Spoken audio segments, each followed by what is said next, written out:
কৃষক কৃষি তার উন্নয়ন সব নিয়ে আমাদের এই আয়োজন। বাংলার কৃষি, বাংলার কৃষি, বাংলার কৃষি। ফলবে ফসল, ভরবে গোলা, আরো বেশি বেশি। বাংলার কৃষি, বাংলার কৃষি, বাংলার কৃষি, বাংলার কৃষি, বাংলার কৃষি। সুপ্রিয় দর্শক, বাংলা কৃষি অনুষ্ঠান থেকে আপনাদের সবাইকে শুভেচ্ছা। কৃষি তথ্য, প্রযুক্তি, পরামর্শ এসব নিয়ে আমাদের প্রতিদিনের কৃষি বিষয়ক অনুষ্ঠান বাংলার কৃষি। কৃষক ভাইরা আমাদের আজকের বাংলার কৃষি অনুষ্ঠানে দেখবেন এ সময় আপনার মাঠ ফসলের করণীয় সম্পর্কে একটি মাঠ প্রতিবেদন, সেই সঙ্গে কৃষি বিষয়ক কিছু গুরুত্বপূর্ণ তথ্য এবং পরামর্শ, আর শেষাংশে থাকছে প্রাণী সম্পদ বিষয়ক প্রতিবেদন। শুরুতেই মাঠ প্রতিবেদন।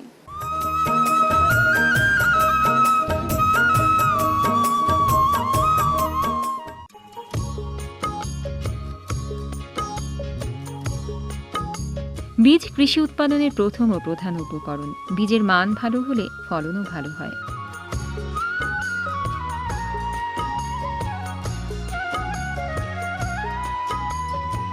মানসম্মত বীজ ব্যবহারে উৎপাদন 10 থেকে 35% বেড়ে যেতে পারে। মানসম্মত বীজ উৎপাদনের কাজটি করে থাকে বাংলাদেশ কৃষি উন্নয়ন কর্পোরেশন। তবে এই প্রতিষ্ঠানের পাশাপাশি বীজ উৎপাদনে নির্বাচিত কৃষকদের গুরুত্বও কম নয়। পাবনা জেলার আটঘরিয়া উপজেলাধীন দেবোত্তর গ্রামের কৃষক বিপ্লব কুমার সেন এই ধরনের একজন নির্বাচিত বীজ উৎপাদনকারী। আমার নিজস্ব জায়গায় এবং বর্গাতেও চাষিতেও আমি বীজ উৎপাদন করি। সেই বীজ যেমন ধান, গম, পাট, তারপরে মুগকলাই, মাসকলাই, তিল, সরিষা, এমনকি কালো জিরা, পেঁয়াজ, প্রত্যেকটা জিনিসেরই আমি বীজ উৎপাদন করি। এই বীজটা সুন্দরভাবে আমি শুকাই, শুকানোর পর সেইটা আমি সংরক্ষণ করি, মাচাতে রাখি। সংরক্ষণের পর যখন সেই সিজন আসে, সময় আসে, তখন সেই সময় উপযোগী আমি সেইটা কৃষকের মাঝে বিক্রয় করি। এই আমার বীজটার ব্যাপারে আমার কীরকম বীজ আছে, অঙ্কুরোদ্গম কতক্ষণে হয়, আমাদের কৃষি সময় অধিদপ্তরের, আমার উপজেলার কৃষি সময় কর্মকর্তা তারা আমাকে সর্বোত্তমভাবে দেখাশোনা করে। তাদের পরামর্শক্রমে আমি বিভিন্ন নিজের গ্রাম তথা উপজেলা এবং আমার গ্রাম উপজেলার বাইরেও অন্য ডিস্ট্রিক্ট আমি সেগুলা বিক্রয় করি। এবং এর পিছনে আমাদের কৃষি বিভাগের সর্বাত্মক সহযোগিতা পাই। এবং কখন কীভাবে আবাদ করতে হয়, কোন বীজ প্রযুক্তি আসে, কোন বীজ ভালো, এইটা আমাকে এই পদ্ধতিগুলো দেয় এবং প্রদর্শনও দেয়। এর মাধ্যমে আমি ভালো বীজটা সংগ্রহ করি, সে নিজে রাখি এবং পরকেও সে বিতরণ করি। তিনি তার ক্ষেতে উন্নত জাতের ধানের বীজ উৎপাদন করেন। বীজ ধান কাটার পর ড্রাম থ্রেসারের সাহায্যে মাড়াই করেন।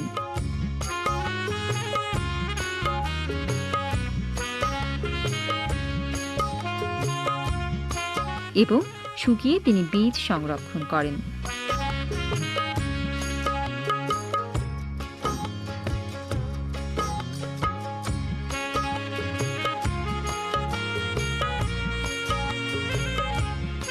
ধান ছাড়াও খেসারি ও ভুট্টার বীজ উৎপাদন করে। তার স্ত্রী দীপ্তি সেন তাকে সব ধরনের সহযোগিতা করে।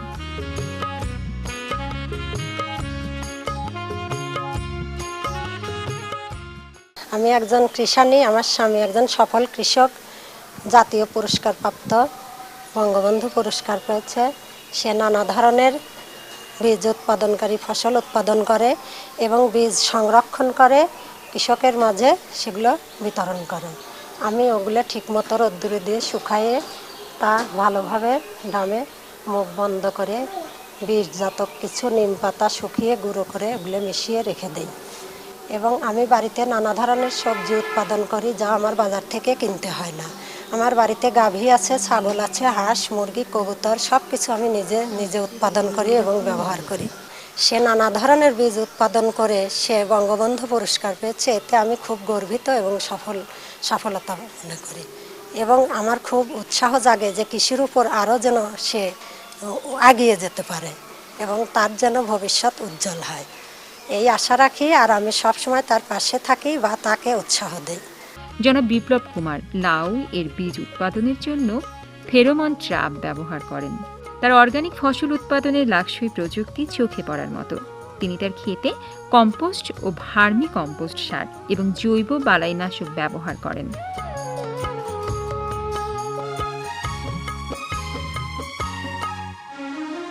তিনি ভালো বীজ উৎপাদনের সকল কৌশল আয়ত্ত করেছেন।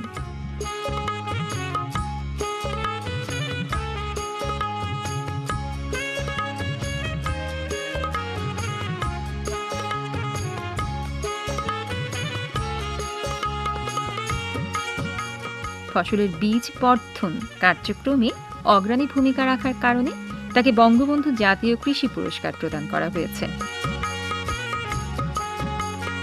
নিষ্ঠা ও উদ্যমের সাথে কাজ করেন বিপ্লব কুমার সেন। আমরা বিশ্বাস করি জাতীয় পর্যায়ে তার পুরস্কার প্রাপ্তি তার উদ্যমকে আরও শানিত করবে। মানসম্মত বীজ উৎপাদন করে এলাকার কৃষি উন্নয়নে অনবদ্য ভূমিকা রাখবেন। সাধারণ ফসলের চাষাবাদ এবং বীজ উৎপাদন এ দুটোর মধ্যে একটু পার্থক্য আছে। সেজন্য আমাদের চাষি পর্যায়ে উন্নত মানের ধান, গম ও পাট বীজ উৎপাদন প্রকল্প এবং চাষি পর্যায়ে উন্নত মানের ডাল, তেল ও পেঁয়াজ বীজ উৎপাদন প্রকল্পের আওতায় আমরা চাষিদের বীজ উৎপাদন বিষয়ে প্রশিক্ষণ দিয়ে থাকি। তাছাড়া চাষিদের বীজ সহ বিভিন্ন উপকরণ, সার এগুলো আমরা সরবরাহ করে থাকি। আমরা চাষিদের মাঝে ভিত্তি বীজ সরবরাহ করি যেন এটা থেকে তারা প্রত্যায়িত বীজ উৎপাদন করতে পারে। সেই সাথে বীজ উৎপাদনের প্রতিটি ধাপ আমরা চাষিদের হাতে কলমে শিক্ষা দিয়ে থাকি প্রশিক্ষণের মাধ্যমে।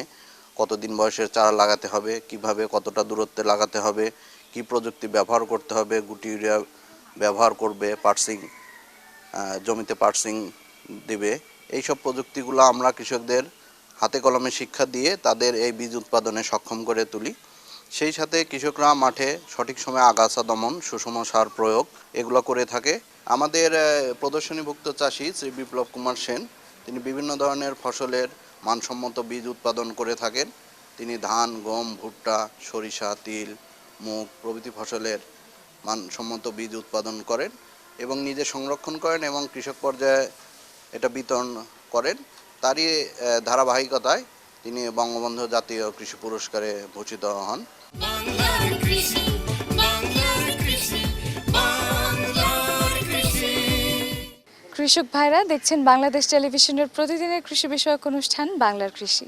এ সময় আপনার মাঠ ফসলের করণীয় সম্পর্কে আপনাদের জানাতেই আমাদের এই বাংলার কৃষি। সঙ্গেই থাকুন এবারে প্রাণী সম্পদ বিষয়ক প্রতিবেদন।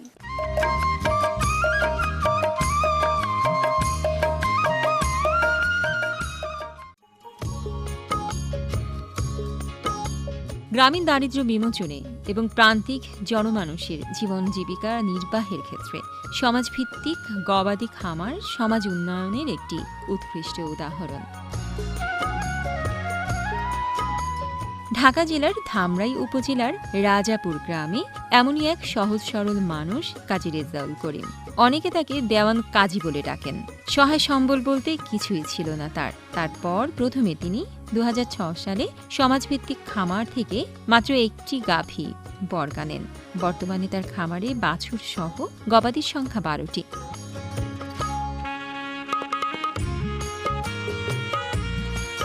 তার খামারে সবকটি দেশীয় গরু, তাই অতি সামান্য খড় দিয়েই চলে গবাদির খাবার। মাঝে মাঝে ভুসি ও চালের গুঁড়া গবাদির খাবার হিসেবে দিয়ে থাকেন তিনি। তিনি নিজে গরুকে খাবার দেন, নিজেই সব পরিচর্যা করেন, আর ধ্যানে জ্ঞানে শুধুই খামারের চিন্তা। 16,000 টাকা দেওয়া আমার একটা গাভী কিনে দিয়েছিল। সেই গাভীর থেকে আমি 10 বছরে 5 লক্ষ টাকা গরু বিক্রি করছি, আর 3 লক্ষ টাকা গরু আমার বর্তমানে আছে। আমার গাভী হলো 4টা। আমি 10 কেজি দুধ পানাই। 10 কেজি দুধ পানি আমি চায়ের দোকানে বিক্রি করি 40 টাকা কেজি। সেখান থেকে আমার যে ইনকামটা আসে সেই ইনকামটা আমি গরু কিছু খানা কিনি, আমরা 2টা ফ্যামিলি চলি। দেশে জাতীয় গরু পালি, এর দুধ খুব ভালো এবং মাংস খুব ভালো। আমার একটা গাভীর থেকে বাছুর সহকারে 11টা আছে। সমাজ ভিত্তিক আমাকে একটা গাভী কিনে দিয়েছিল। সেই গাভীর থেকে আমি এতখানি গরু বানাইছি। আমারে সে সাহায্য করছে প্রথম একটা গাভী দিয়ে। সেই গাভীর থেকে আমি বর্তমানে এতটুকু অগ্রসর হয়েছি। তার খামারে 4টি দুধের গাভী দুধ দেয়। দেশীয় গাভী বলে মাত্র 10 লিটার দুধ হয়। বংশী নদীর ভাঙন আর নেই। বদলে গেছে রাজাপুর গ্রাম, বদলে গেছে দেওয়ান কাজীর জীবনও। সমাজভিত্তিক খামার খুলে দিয়েছে উন্নয়নের দুয়ার। একটি সাধারণ পরিবারও মাত্র একটি গরু দিয়ে একটি খামার করতে পারে। ঠিকমতো পরিচর্যা করতে পারলে ছোট্ট একটি খামার একদিন বৃহৎ খামারে পরিণত হবে। দেওয়ান কাজীর সাফল্য দেখে এলাকায় গড়ে উঠতে শুরু করেছে ছোট ছোট অনেক খামার। শুধু দেওয়ান কাজী নয়, সমাজভিত্তিক খামারের আশীর্বাদে উন্নয়ন ঘটছে এই এলাকার মানুষের, উন্নয়ন ঘটছে সমাজের। আমরা সামাজিক উন্নয়নের জন্য আমাদের কৃষি খামারের পাশাপাশি আমরা গবাদি পশুর চাষ করতেছি এবং আমাদের গ্রামের অনেক প্রান্তিক চাষি আছেন যাদের হয়তো একটা গরু দিয়েছি, আপনারা দেখতে পাচ্ছেন এখানে একটা গরু দিয়েছি, সে একটা গরু থেকে আজকে 4টি গরু এবং আরেকটি গরু নতুন বাচ্চা হয়েছে, সবে মাত্র কয়েকদিন হয়েছে।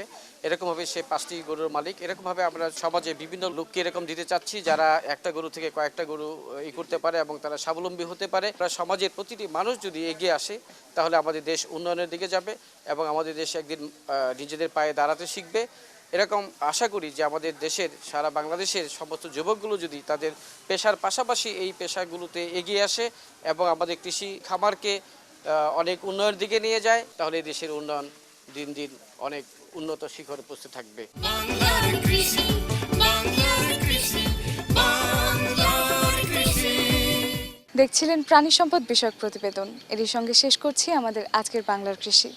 বাংলার কৃষি আগামীকাল একই সময় প্রচারিত হবে। এছাড়াও আমাদের অনুষ্ঠান সম্পর্কে আপনার যে কোনো মতামত আমাদের লিখে পাঠাতে পারেন। আমাদের লিখবার ঠিকানা প্রযোজক বাংলার কৃষি, কক্ষ নং 222, বাংলাদেশ টেলিভিশন, টেলিভিশন ভবন, রামপুরা, ঢাকা। আমাদের ইমেইল নাম্বার banglarkrishi@ais.gov.bt। আমাদের ফেসবুক আইডি বাংলার কৃষি। আপনারা ইচ্ছা করলে আমাদের অনুষ্ঠানটি ইউটিউবেও দেখতে পারেন। কৃষক ভাইরা আপনারা ভালো থাকবেন, সুস্থ থাকবেন এই কামনায় শেষ করছি আমাদের আজকের বাংলার কৃষি। আল্লাহ হাফিজ। কৃষক কৃষি তারুণ্য